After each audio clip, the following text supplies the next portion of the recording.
Hello Taurus, my name is Alison and you're with Healing Dove Tarot. Taurus, today we're going to have a look at the love energy surrounding you from the 19th to the 25th of November. Just a heads up, we do have Venus now direct in motion, which is fantastic news. Hopefully all of you are feeling that energy shift, a little bit of a reprieve when it comes to love. There were some tough lessons brought up, particularly for Taurus in its sign, depending on where you had or you have Venus in your chart. What's interesting is that we now have Jupiter in Sagittarius, and Sagittarius has come up in your reading. So I see that as a really good sign of luck for love this week. But there's a lot to get through, so let's get started. At the bottom of the deck, Taurus, we have the High Priestess. Okay, so the High Priestess does represent your sign. It represents the sign of Taurus and also Libra. So either of those could be prevalent for you. I know you all love the signs and you want to know straight up. So as I mentioned before, I do have Sagittarius here. I also have an Aries, a Queen of Pentacles, so that's Earth. So Taurus, Virgo, Capricorn, they're the main ones I'm getting, okay? But the High Priestess speaks about trusting your intuition, okay? Getting very grounded and real with what you want to draw into your life and what you want to manifest. We do have a full moon coming up during this week, during this period. So it could be that the full cycle is coming for you. And I say that because you do have in your recent past the moon, okay? So as you're coming into this week, it's almost like things that weren't clear are now starting to become crystal clear. If you meditate, it could be that your meditations are getting quite deep and you're actually starting to see more. It could also just be representing the sign of Pisces. The Pisces could be quite prevalent. Now, Taurus, I think the High Priestess speaks a lot about intuition, as I was talking about before, and manifesting.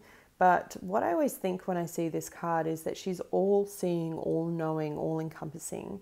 So I feel like if you have any hesitation when it comes to anyone that you're dating or anyone that you are making a commitment to or that you are committed to, you really do need to trust your instincts on that, okay?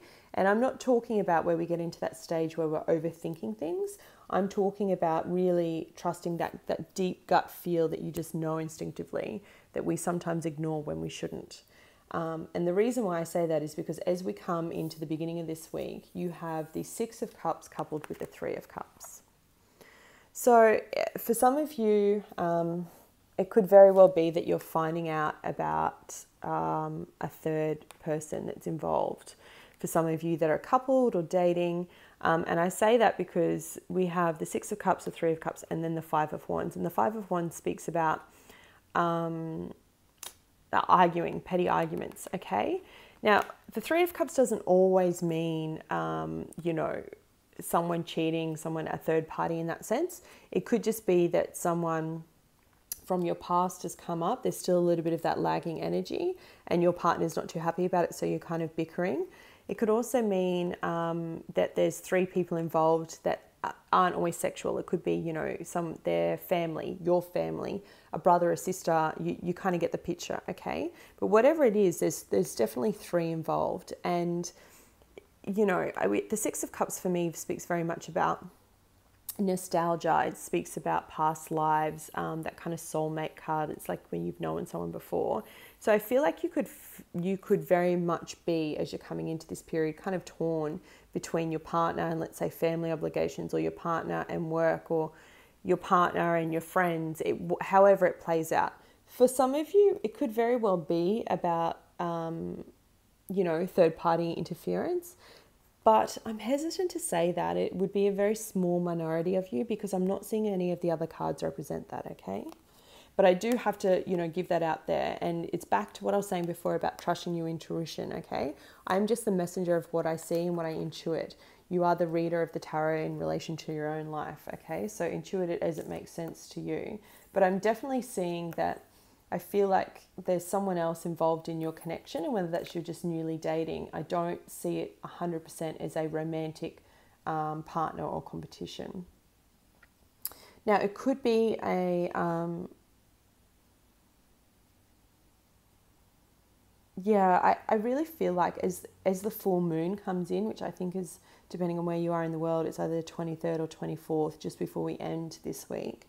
I feel like that whole energy will end for you, okay? That's what's making me think that it's not someone that's necessarily, a partner or someone else that's, from a sexual intimacy point of view. And the reason why I say is as you get to the full moon or the weekend is because the cards are showing me you've got Temperance coupled with the Emperor. So it's like you're finding balance and taking control of the situation.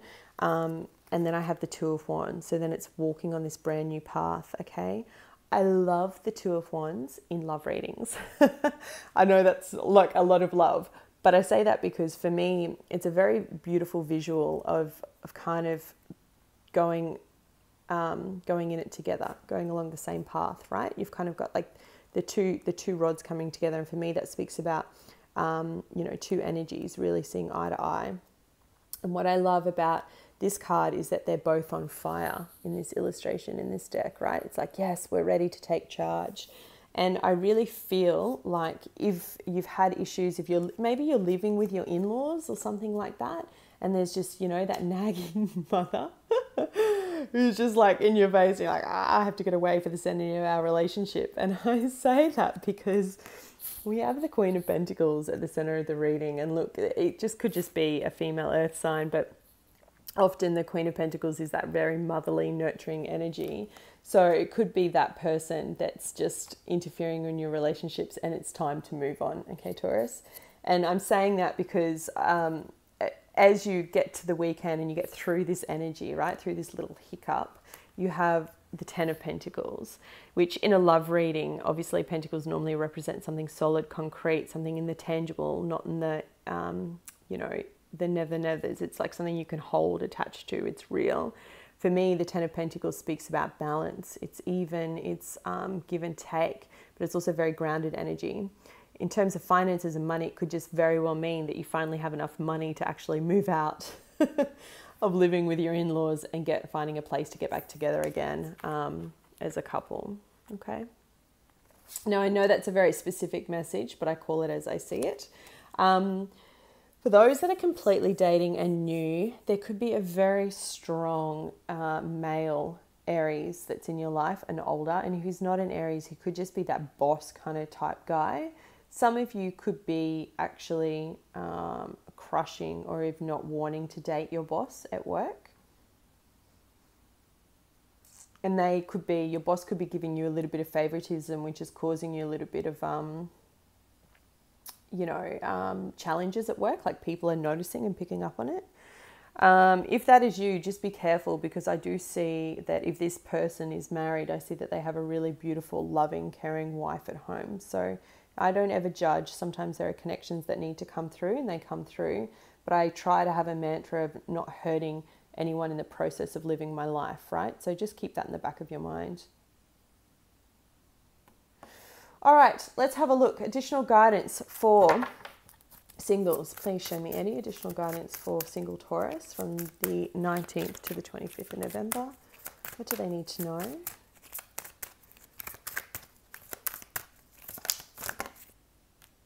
It's too many cards. I just need one, please. Just one, please.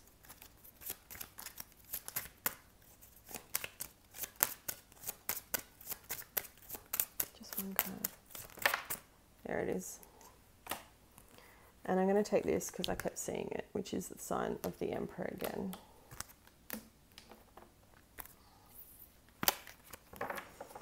Definitely for singles or dating, definitely a strong male Aries. Please show me for couples. Please show me what is the additional guidance for couples. Thank you. Thinker. Yeah, this is about angelic guidance too. You just like, you're being guided if you are in a couple and you're like having a little bit of a tiff, or there's potentially a third party involved.